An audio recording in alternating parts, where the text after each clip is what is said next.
What's good, YouTube? And welcome to some absolutely wild prices for the singles out of Retro Pack 2. But I have a lot of warnings for you with where this set's prices could go. Blue Eyes Shining Dragon is at around $130. And then you have Dragon Master Knight, Victory Dragon, and it starts to go down quickly from there.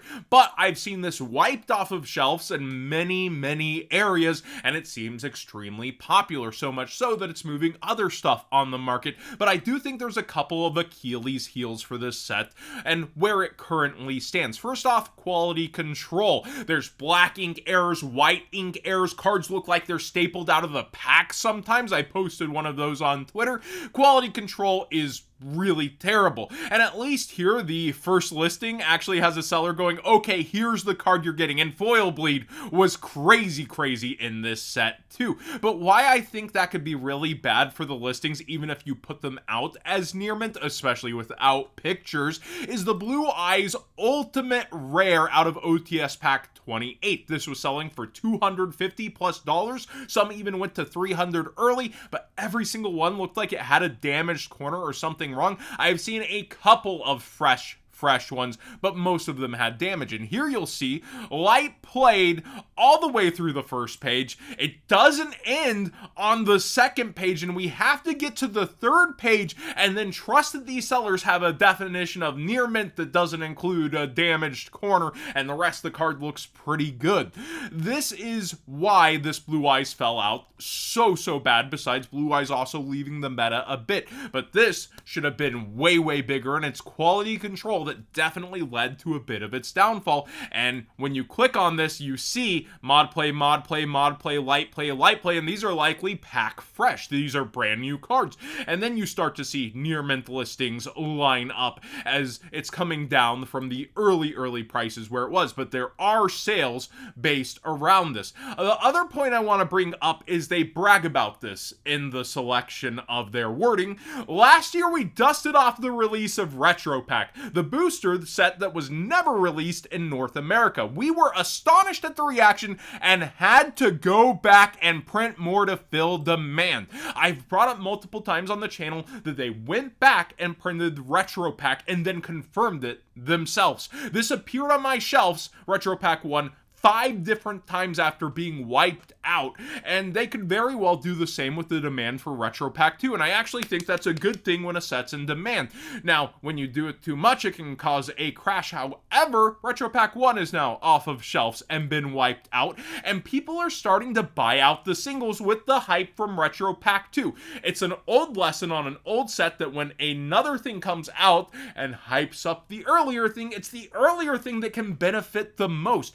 I told you all to get the Cyber Harpies at 20 because the tuck box is what retail 18, and most of them ended up selling juiced by GameStop all the way up to $25 or something crazy. Now we see the lowest near mints are around $60, and you see a lot of light plays too. There were quality control issues, awful centering, so many things with Retro Pack 1 too, but wherever they supplied that card stock that's older, they were able to really print and get more of this out for major retailers. We see other cards like Copycat, 8 listings, Blastsphere, 1 listing, Ancient Lamp, 10 listings, Kaiba Man. So the secrets are getting hard focused right now. The stuff that's lower inside, not as much, but is getting lower on listings, and you might want to get that sooner than later if you are interested in some of the cards, because yeah, even the rares, which are now harder to get, are going up depending on the card, and you want to see more of this most likely unless they make like a combo pack. And then what's going to come out and refresh Retro Pack 2? I can't imagine much unless Konami goes, these went so well, here's a brand new Retro Pack 3 with new cards inside and that kind of stuff. Maybe. Who knows? Like, the nostalgia for it's not going to be there as much in terms of the pack being a rewave, but they could do something to hype Retro Pack 2, but that would be out of left field. Either way, Retro Pack 1 is stonking right now like crazy. The top end was easy to call, but the rest of it, I wouldn't have thought that you'd see Blastsphere getting a full buyout, so it goes beyond my expectations from this age-old, this set out, old set go up, and brr, easy call. RB, the first time this was in the Discord, I thought it was Ritual Beast, and I was like, what Ritual Beast cards are going up? RB, Starlight rares are getting bought out. And this goes to another Ancient Market lesson. New support, it could be anything. It could be really good, and people banking on that. So the top end, highest rarities are on buyout in anticipation and hopes to sell into the new support announcements. Abao Aku is going up in price this month, and I think she fell off a lot harder than she should have, but this card is going up quickly. It's towards 12 and then 15 on the front page.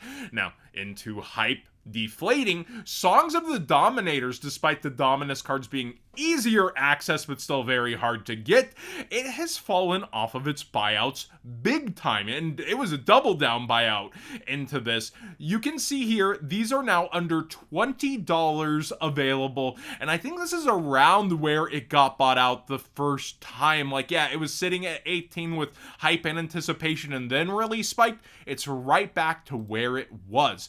The 10s, I am hearing early numbers from mass case openings that EU print could have some shorts like the Dominus cards. I'm going to confirm what cards they are with vendors throughout the week and weekend if I can, but I am hearing that it is likely the top 6 cards are shorted in EU print, which is what Canada is also receiving right now due to tariffs. This is a pretty awful thing if NA isn't getting shorts, and they are, because I've heard from Gamer's Choice, nothing notable seems shorted from them. And I asked about the Ultras, and they're like, well, we didn't really look at the Ultras, but in Starlights and Secrets, they said no notable variants for them on mass case openings. But talking to Tier 0, I have heard that the Big 6, they are experiencing less quantities of them, and there's different varying levels. So I'm going to try to determine if there is some maybe natural variance versus intended, but we have seen that split before, like in Mavens, where we didn't get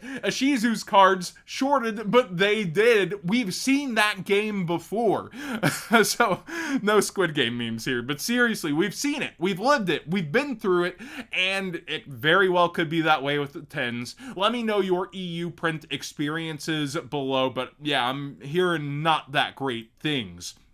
Primite Dragon Ether Barrel is going out in its quantities as you have more access to Lordly Load now. Remember, Lordly Load was a $120 card, so people have been waiting for this engine for some time. And just like the Fire King we talked about, don't underestimate the demand from a structure deck and people wanting to complete that when things do get cheaper. Arcus is throwing me for a loop. First edition lowest 50 on not really a buyout, but quantities going over time. This one is wild. I wouldn't think it should be going for that. I'm guessing it's a lot less, but you might want to be pulling these out of your old cards if you got first editions. Shaddolls are deflating fast. We've been going through them, and Shaddoll Beast, here's the hype, here's the drop. Same with Squamata Foil, here's the hype, and now it has dropped off to under $2. It seems like a lot of people are anticipating that we will be getting the cards that unlock Magistus like Spoon, and you're going to be able to play this version as buyouts are super hot into the foil versions of like Zeroa. I think that gambling on results of sets and when we're going to get them and Konami being timely, sometimes it doesn't always work out, but it's very interesting to see where the money's moving versus demand and how fast the drop-off is on some of these cards. Thanks for watching today's Market Watch. Please subscribe if you haven't already. Give this video a thumbs up if you enjoy these conversations and look-arounds. I stumbled in to the Retro Pack 1 after checking in on Retro Pack 2 prices. My Discord didn't even catch this one yet, so sometimes an old guy still got it with the common sense of, let's look at the older set and see how it's doing.